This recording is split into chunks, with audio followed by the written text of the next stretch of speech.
7h51, c'est le moment de la chronique de Guy Carlier. Enfin, en principe, parce que il faut qu'il nous envoie le bon lancement, s'il n'a pas de problème de micro, s'il a de l'angle dans son imprimante, qu'en général on entend tourner, ça y est, ça commence. Ça devrait bien se passer, cher Laurie. Dites-nous si toutes les conditions sont réunies, un peu comme pour la pluie. Voilà, alors je crois que tout va bien. Alors, on va quand même mettre les chances de notre côté. On a sorti le crucifix, le trèfle, la 4 feuilles, le fer à cheval. Les techniciens, on les entend, ils récitent des mantras. Oui. Donc, Guy, ça va bien se passer. Allez-y et bonne chance. Bonjour, Guy. Bonjour Laurie, bonjour Patrick, bonjour à tous.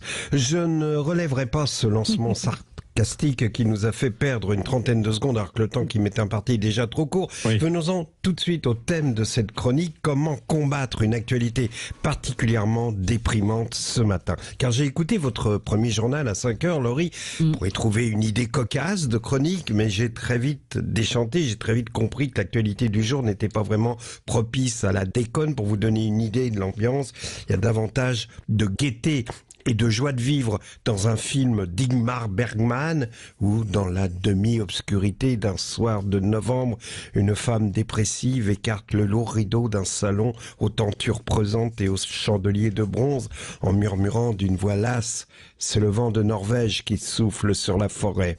Il va sans doute neiger cette nuit, mon cher Ingmar.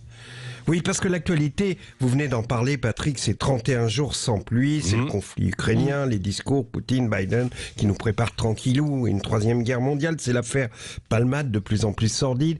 Et puis après avoir entendu tout ça, normalement, on devrait rester au lit et se dire, bon, écoutez les gars, moi je passe mon tour, démerdez-vous sans moi, je reste couché, je regarde des vidéos des Simpsons, je me gave de Pépito, en attendant la fin du monde.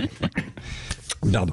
Eh bien non, pourtant non, on se lève, on se bouscule comme d'habitude parce qu'on a en chacun de nous des petites armes de destruction massive qui nous aident à combattre la morosité ambiante. Par exemple, le match Liverpool-Real Madrid hier soir, déjà Anfield Road, You Never Walk Alone chanté par la foule, ça sent le port de Liverpool, c'est comme le Amsterdam de Brel mais encore plus fort. Et puis ce match, ce but de Nunez pour Liverpool, une espèce de talonnade derrière la jambe d'appui, une magère, un geste chorégraphique qui a l'élégance de Nijinsky.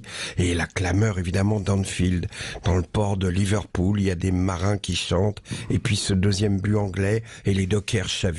Et le Real peu à peu revient et assomme les Anglais. C'est comme un roi d'Europe qui nous emmène dans un monde parallèle avec Vinicius, génial brésilien, au nom de chanteur de bossa nova mais au pied de Ronaldinho. Et puis les deux vieilles stars, Modric et Benzema, à l'enthousiasme de matchs de récré dans une cour d'école. Et ils courent comme des juniors au point qu'on se dit que si Galtier, l'entraîneur du PSG, est devant sa télé, il doit se demander mais comment s'appelle ce sport où des joueurs qui ont un statut de star vieillissante comme Modric ou Benzema ont gardé la même envie, le même enthousiasme que lors de matchs à la récré dans une cour d'école à Zadar en Croatie ou à Vénissieux.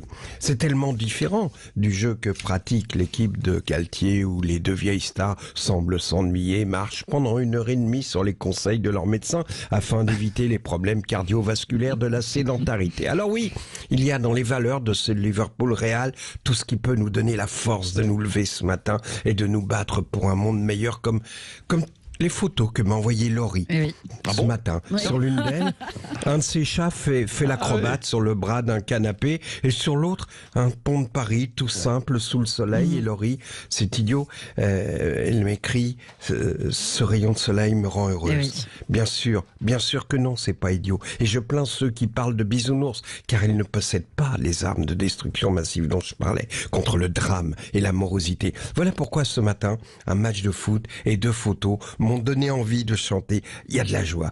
Alors, on va finir en balançant un dernier missile sur le désespoir, un missile musical sur cette morosité ambiance. Il y a de la joie, bien sûr.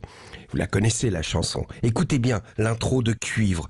Ça dure une dizaine de secondes, car cette intro de Cuivre va vous préparer à chanter. Il y a de la joie. Je veux vous entendre chanter tous. Laurie, Patrie, même Faux, et vous, amis auditeurs. Allez, vous êtes prêts? C'est parti. Il y a de la joie. Non, dans 10 secondes.